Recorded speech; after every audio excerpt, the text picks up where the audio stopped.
All right, we are going live.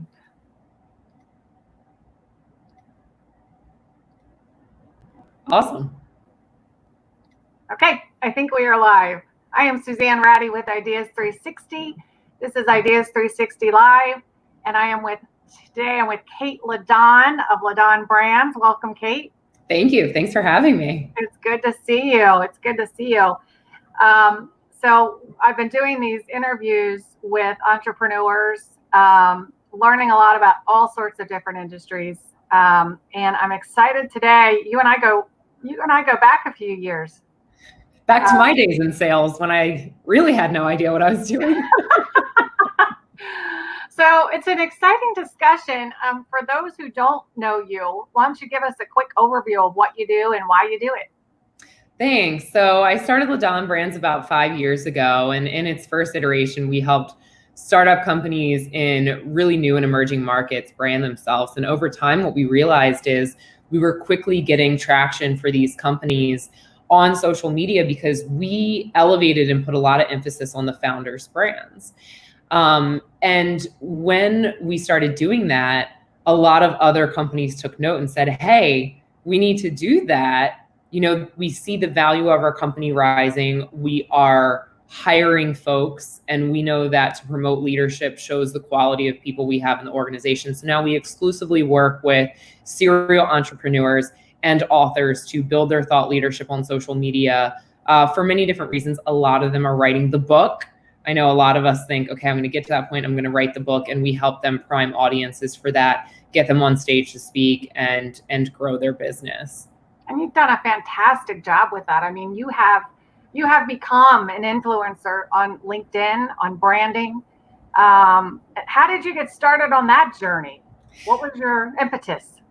Yeah, I was in a lot of different social media feeds, I would say, early on in my business. And I was just going all around. Baltimore is where I started the company. We're in New York now. And it was one of those things where I was consulting. And so the hours that I was spending building the business was cutting into the hours I could charge for the business. And I thought, this just really isn't going to work. And at one point, somebody said to me, you marketers are so funny. You always tout the power of social media. None of you is doing LinkedIn particularly well. And I'm just that brand of person that if you tell me I can't do something, I'm like, I'm going to show you. Right. And I did. And I stuck at it for, probably like 30 to 90 days.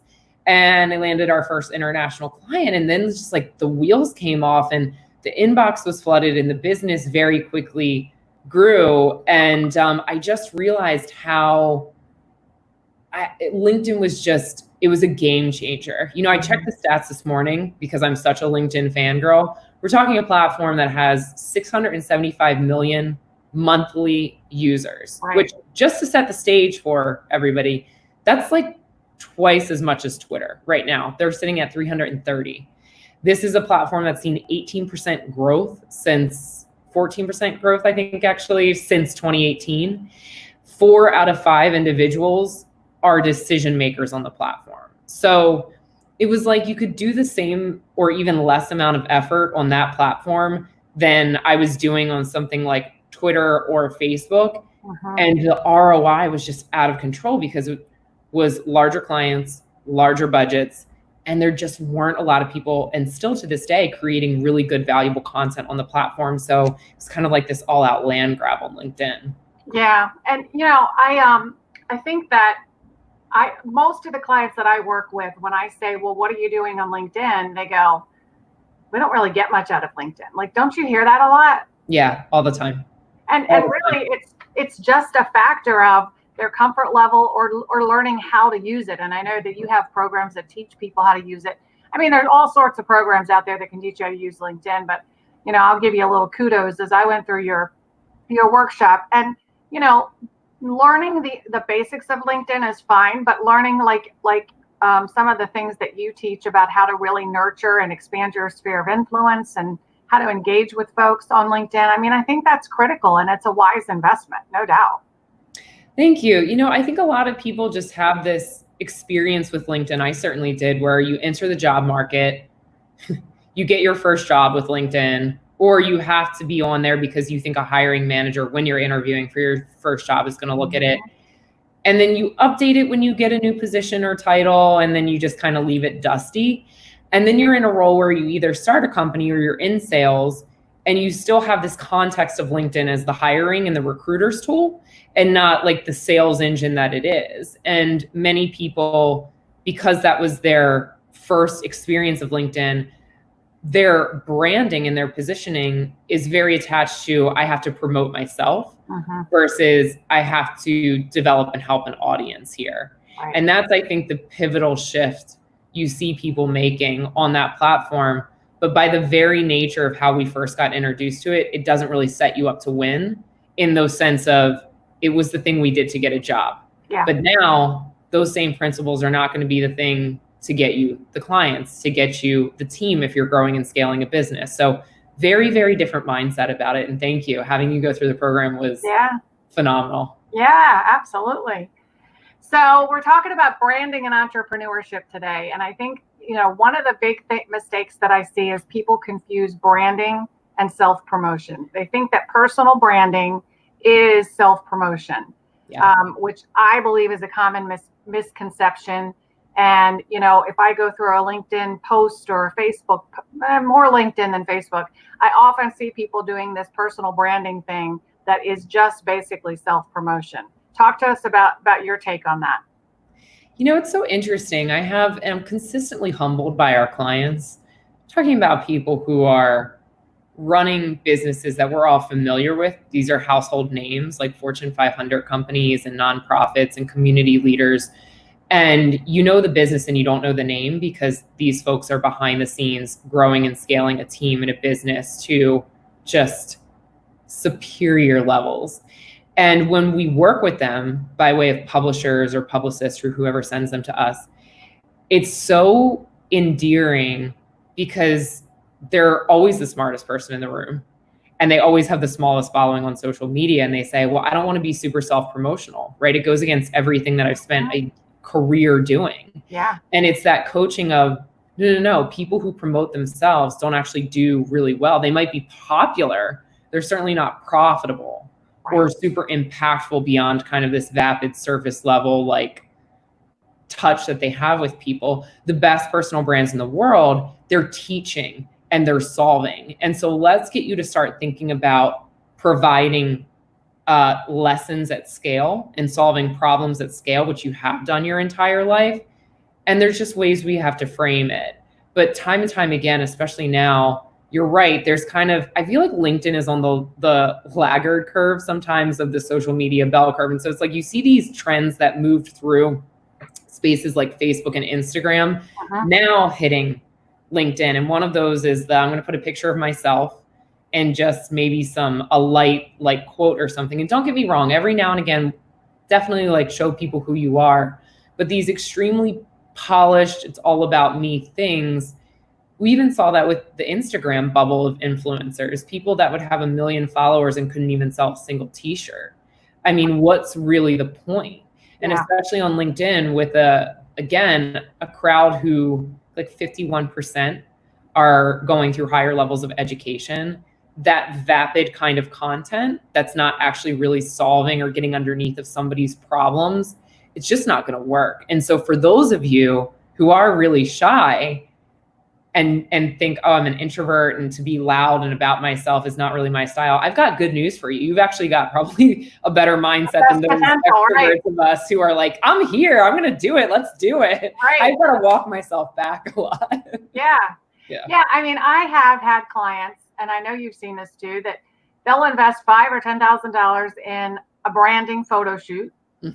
And then they launch out 20 or 30 posts in the next 3 to 4 months. And it's me going like this and me going like this and me standing by a tree. And, that's what the concept of personal branding is in a lot of folks' mind. And I want to talk for just a minute about personal branding as it relates to sales, because at the end of the day, I'm not going to spend a lot of time on social media unless it gets me business. Right? Yeah. What's your take on that? I am terrible at sales. I'll say a couple of things. Number one, and I was just telling Suzanne this before we went live, my current website is like, I mean, to look at it actually kind of nauseates me now. Just like, ugh. And it was 5 years ago, right? There was a time and a place and a trend maybe that was promoting that. And it's not what moves the needle. It's things like this that we're doing now and providing value that does, but particularly when it comes to sales. I was somebody who was objectively bad at sales. I mean, I really just couldn't land the plane. And I would do this thing where I would go on any single prospect call in the world or get coffee with anybody who said I should get coffee. And I just thought it's a numbers thing. If I do it enough, somebody will bite. But I would come and I would just impress them with how smart I was, or that was like what I thought I was smart. Right. And they'll just be so wowed that they'll have to hire me. And of course, you know, that was not leading to anything except for my own burnout in the business. And so when I started to go on LinkedIn after somebody told me, you know, you all really need to do a better job with this as marketers, I almost unintentionally found my stride in how to create content that was solving problems, because I was solving these problems out loud for myself as a business owner. How do I do this? What's the best way to do this? What's the best way to package or position something? And as I was having those learning lessons on LinkedIn and sharing it with the world, because I just thought, I'm going through it right now, other people might as well benefit from my growing pains. Something remarkable started happening, which is I would get on the phone with prospects who found me on LinkedIn, and I would go through my whole terrible spiel. And they would say, yeah, I don't think you get what's happening here. I'm not asking if I should hire you. It's very clear based on your content, you know what you're doing. I'm asking you what that looks like for me and how much it's going to cost. And I had this revolution. It's like, oh, they just want to know like how best I can solve their problem. Right. And so I think I got my legs and I started feeling comfortable with that because of the training wheels of LinkedIn. And it was almost like all that content that was aimed at, again, solving a problem and being of value, not about me, but about my audience and about what they were going through, primed them for a conversion. It required way less selling on the phone and more of what does this look like in time and space or in the trenches together? And so what package is going to work best for you? Yeah. And I was also saying, you know, I also realized through that experience, you don't have to sell to everybody. I thought sales is like, I'm so KPI and metric obsessed that it was like, what's my close rate? What's my close rate? It's not as important of a conversation if you're trying to close everybody. You really, and I'm so curious to hear your standpoint on this, but for me, it's like, you should also be paying attention to your no rate for certain people, because that's as important. Who you say no to is as important, if not more important, to give you the space for who you say yes to and say a really good yes to. Yeah. And for me, you know, the personal branding thing, I think it's conveying the expertise that you have, for sure. That can be considered promotional. But if it's done in the right way, personal branding basically is the sales process, because, you know, I know you say riches are in the niches. My big saying is, are you selling something or solving something? Yeah. If your personal branding revolves around the pain points that you address as a salesperson, let's say, then there is no sales process. The sales process starts when they see your personal brand and they go, oh, you know, I probably need to talk to her. And then by the time they pick up the phone, just like you just said, you're not selling anything. It's just a matter of what solution does this person need? So it takes all of the game, I guess, out of sales, because at that point you're not selling, you're solving. You're so right. It reduced every bit of self-induced pressure I put on that situation. And I mean, I really put a lot of pressure on it as a business owner. Sales is your salary. It's your team's salary. It's life. Cash flow is the life flow of your business. And when you put so much pressure on selling and not on solving, you create just what I would view as just this huge block for yourself and for your clients. It's actually not unnecessary barriers. Yeah. I'm telling you, I say that's that is the absolute golden nugget. If I could write a letter to myself, and go back in time, that's the gold nugget, is that if you focus on solving, not selling, then you never have to be uncomfortable with the selling process. Yeah. And it really, really takes every bit of pressure off of you. The more selfless you are in branding or sales, the way less pressure there is. I remember at one point I was in an entrepreneur group. I actually wrote about this on LinkedIn. We were talking about imposter syndrome. Yep. And this gentleman in the group said, I really just don't experience imposter syndrome. And I did the largest visible eye roll ever. I was like, oh, good for you. Or, went on the thing of like, well, you didn't know, like, right. Women, we're always like needing to assert ourselves more. It's just like everything I went through. Right. In like a 2-second span. And I was like, really? Say more about that. And he said, no, when somebody comes to me, I just really try and listen to their problem. And if I can help provide insight or solve it, I'm going to.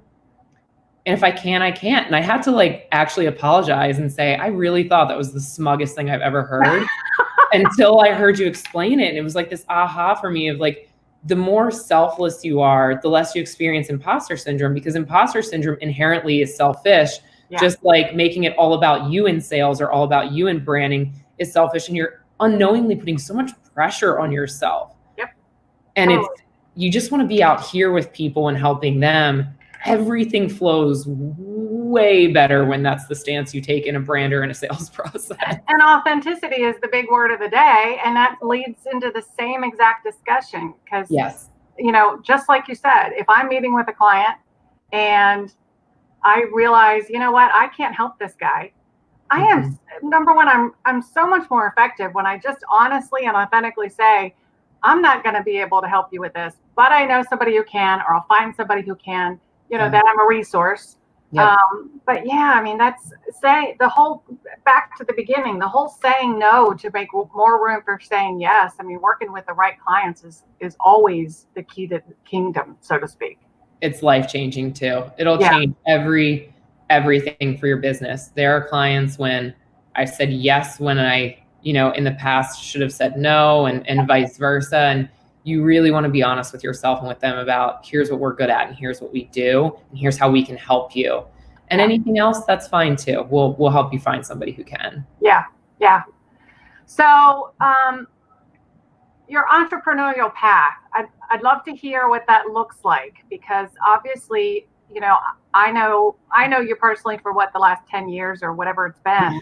Yeah. But, let's talk about that journey just a little bit. And when you talk about it, what I really want to hear is, what was the biggest challenge or failure? Because, we all talk about embracing failure, but I think that there's fewer and fewer people who really understand the concept of embracing failure. And along the entrepreneurial path, there are going to be failures. It's not an if, it's a when. Oh, yeah. So talk about that for me. Yeah, I started in corporate America, and I just, I'm type A to the extreme.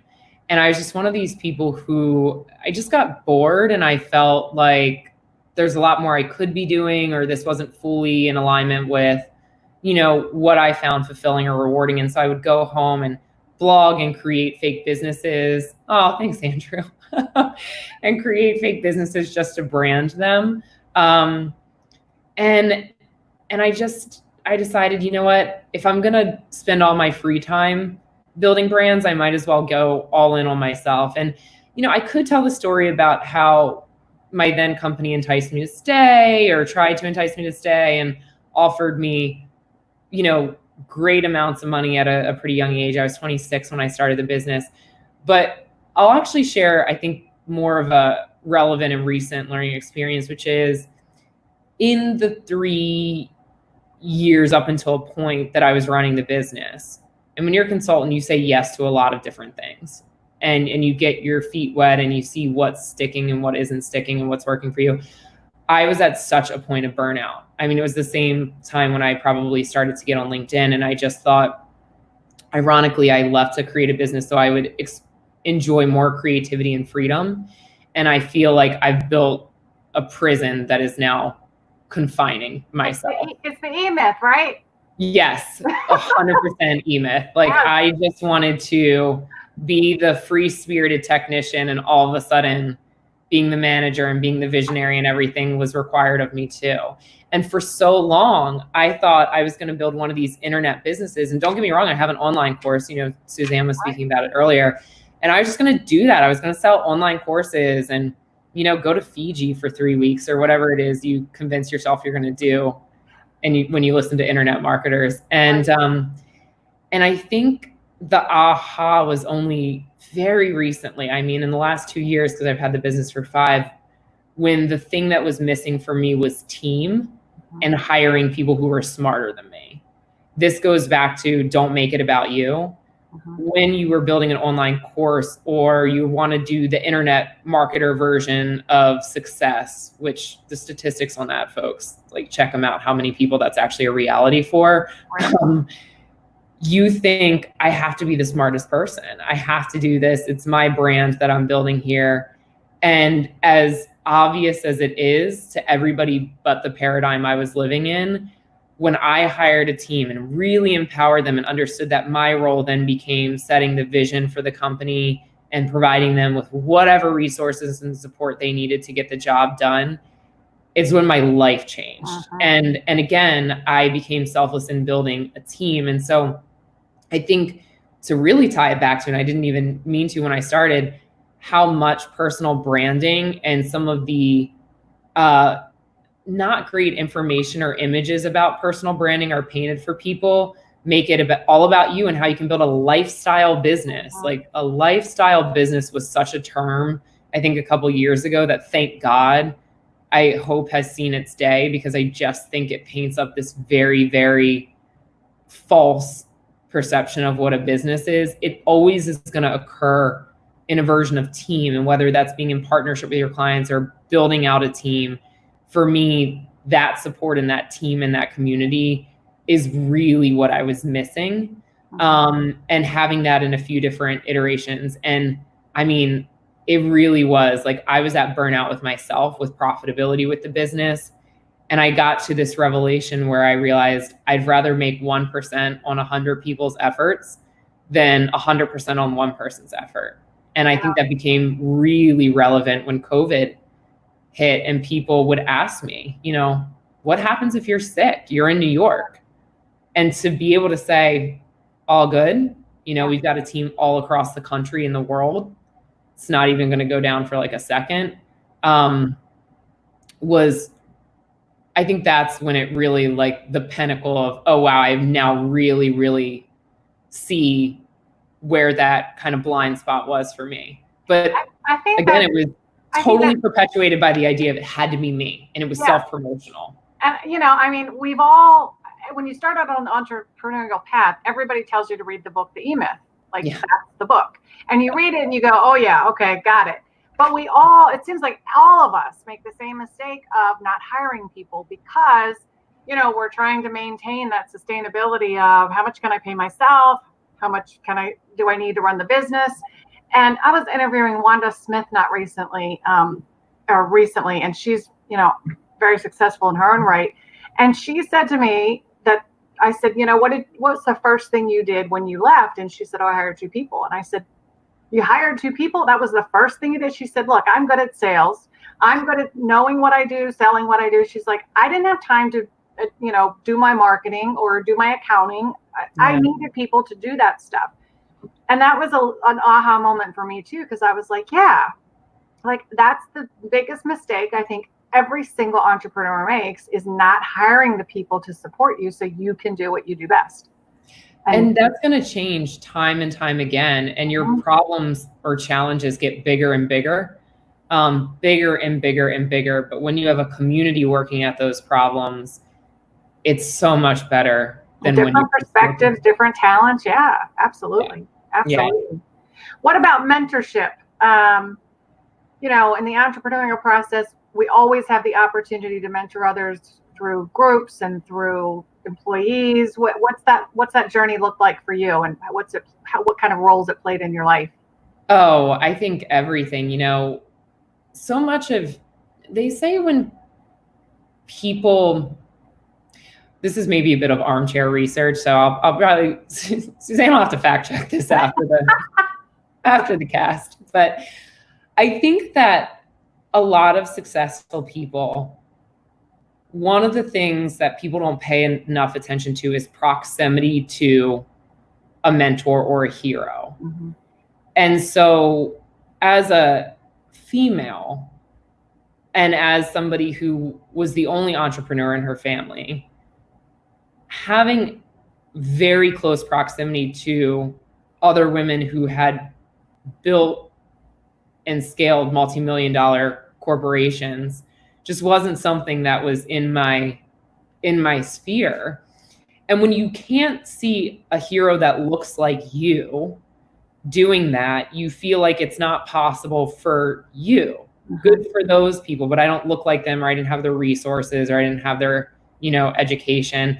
And so when I finally got reconnected with my cousin who ran a venture firm and sold a very successful business and was a Forbes ranked entrepreneur, I totally was like, it's a distant cousin by blood standards, but we got reconnected in networking in Baltimore. Ironically, a wealth advisor said, you should really talk to this woman. She's genius. And you guys remind me a lot of each other. And he mentioned her name. And I was like, I think we remind you a lot of each other because we're weirdly related. I think our grandfathers are like brothers.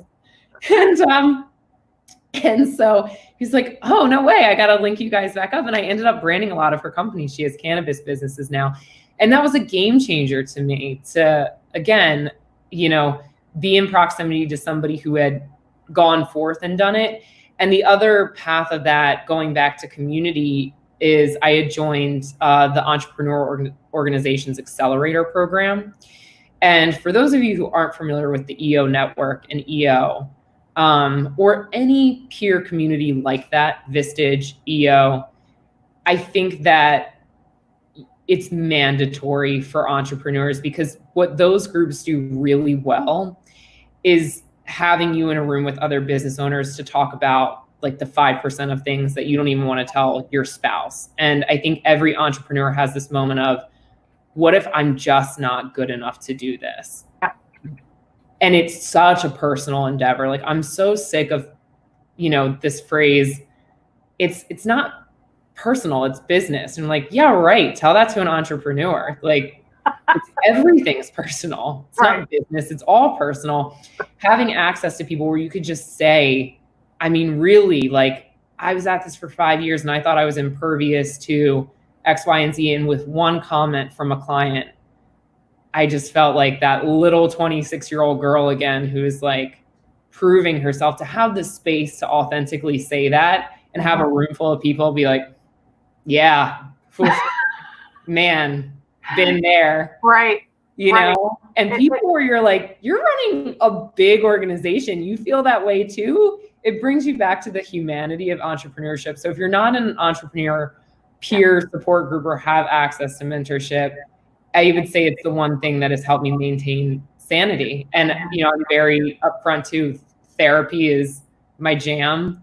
Love my therapist. Like, you're taking on so much when you take on a business. Mm-hmm. And if you don't have structures, mentorship, support groups to help you with that, I really encourage you to do it. I've been on both sides of it, and it can be very lonely and isolating, or it can be very supportive. Yeah, definitely. Totally agree with all of that. And I think, today, fortunately with COVID, the silver lining to COVID is that a lot of those groups are meeting virtually. I put off for a long time. I put off joining groups like that. I was part of Vistage for a while, but I put off joining groups like that because of the time commitment. But the fortunate thing, if we take a silver lining out of it with COVID, is you can hop on a Zoom, forget about travel time, forget about the big time commitment. And I agree, it's a huge investment in yourself. And those groups really are, to go back to E-Myth, because I love that book so much. It is like the golden hours where you reserve that time to play entrepreneur, even if you feel like right now it's a fleeting role stepping into entrepreneur. When you create the time to do that and to be around people who make you think entrepreneur, and you're not just constantly putting out fires as the technician, it does have you start holding your shoulders up a little higher, setting your sights a little higher, and thinking, oh, I could really do this. Yeah. Yeah. And I think it's important. I mean, we've all heard it's quote unquote lonely at the top. And I think even the journey to the top is lonely when you're an entrepreneur, right? Because you want to kind of like be the leader, be the strategist. You want to be all those things. And sometimes it's really tough to go to one of your coworkers or employees or, folks and ask for help. I think that's pretty authentic when you can do it. But I think, mentorship and certainly groups like that, networking groups like that, offer those opportunities for you to be authentic. And, what I found, I'm sure it sounds like what you found too, is that most of the people sitting in those rooms have the same exact challenges, same questions. Some of them have the answers. Some of them just shake their head and go, anybody got the answer? That's right. And just even hearing that other people are struggling with it is huge. But right. I think they also just empower you to be more authentic. Yeah. A couple of weeks ago, I was on a Zoom entrepreneur peer network group. And at the end, the facilitator was like, how are you guys doing?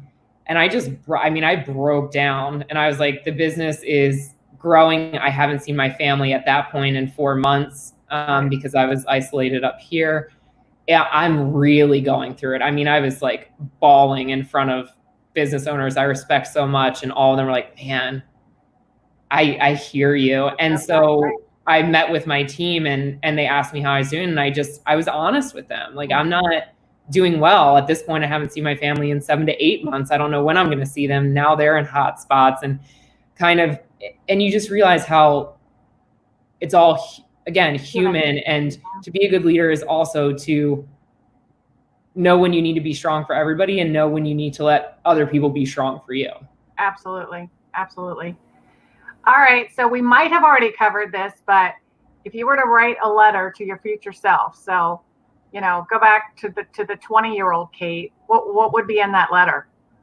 Oh man, 20-year-old Kait, buy stock in Zoom and Tesla. But aside from the obvious financial advice, there's a few companies I would have invested in. Right. I would have said, you don't have to have it all figured out like right away.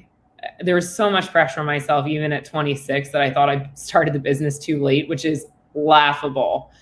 And that so much of the best parts of business are in the process of figuring it out, and to get the network and to get the mentorship and to really get your circle tight and right from the beginning. I think one of those pivotal things I learned in my 20s was, where do I really want to invest my time? I had my 30th birthday like 2 years ago at this point. I just remember turning 30 and being excited to be out of my 20s and just being like, God, those were some stone cutting years. And I'm sure like every decade, you're just like, there's way more permission to be unapologetic about who you are. Right. But, a lot of my friends like kind of went through it when they turned like 30, 31. They're just like, oh, life is changing. And I was like, I am like, let's do it. Like, I am done with that. Those were you just try on so much stuff. What's right for you, what's not right for you. And I think at the time you think of those as very painful experiences. Right.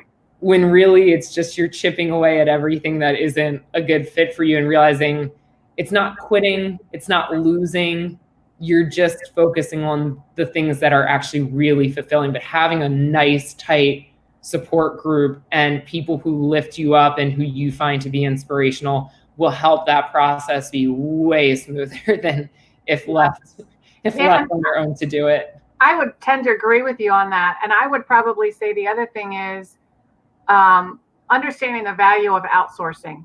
You know, whether it's the accountant or the marketer or whatever, you don't have to hire a full-time CFO, for example.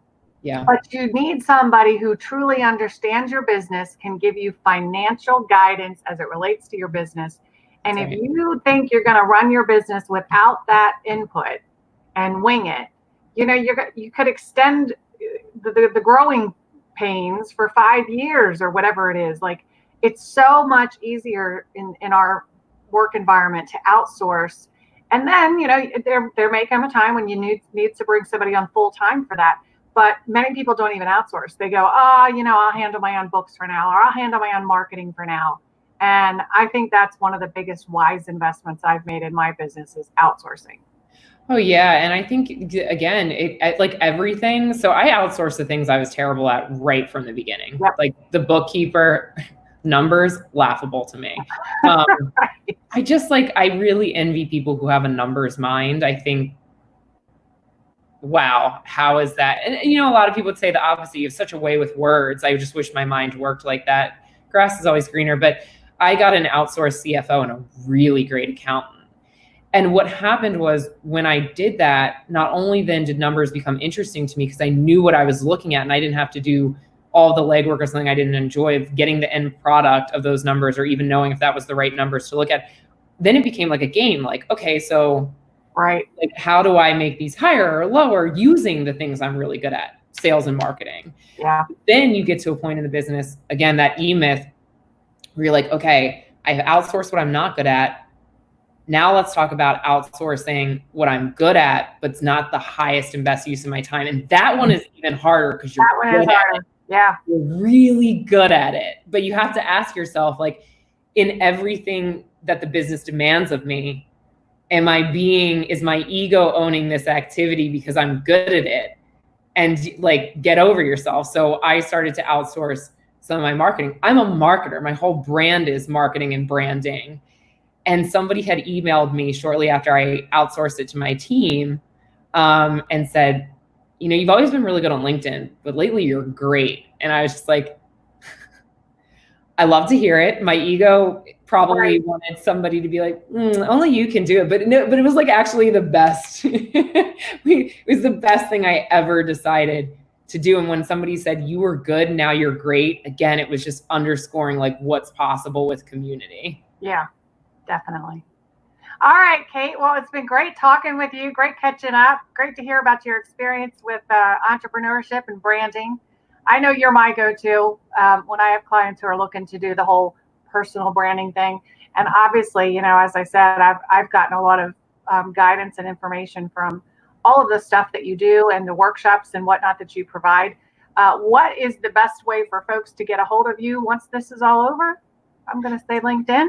Yeah, that's my baby. I love it. Good. I got the t-shirt.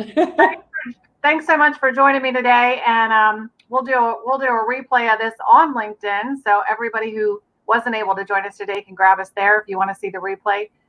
It'll also be up on our YouTube channel. Thanks, Kait. Everybody else, see you next time. Take care.